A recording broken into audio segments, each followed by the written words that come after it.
ആവശ്യമാണ്. അതുകൊണ്ട് കേരളത്തിലെ പൊതുസമൂഹത്തിന് ബോധ്യപ്പെടുന്ന തരത്തിൽ ഇതിനെ സംബന്ധിച്ച് അന്വേഷണം ഉണ്ടാകണം.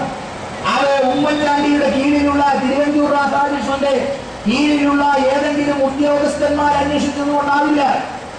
അതിന് നിഷ്പക്ഷമായ ഒരു അന്വേഷണമെന്ന ഏറ്റവും ജനാധിപത്യപരമായിട്ടുള്ള ആവശ്യം മുന്നോട്ട് വെച്ചു. സോളാർ വിഷയവുമായി ബന്ധപ്പെട്ട് മുഖ്യമന്ത്രി ഉമ്മൻചാണ്ടി രാജിവെക്കണമെന്ന ആവശ്യം ഉന്നയിച്ചുകൊണ്ടാണ് ഇടതുപക്ഷ ജനാധിപത്യ മുന്നണി നേതൃത്വത്തിൽ ഓഗസ്റ്റ് 12 മുതൽ സെക്രട്ടേറിയറ്റ് ഉപരോധം രാപ്പകൽ ഭേദമന്യേ സംഘടിപ്പിച്ചിരിക്കുന്നത്.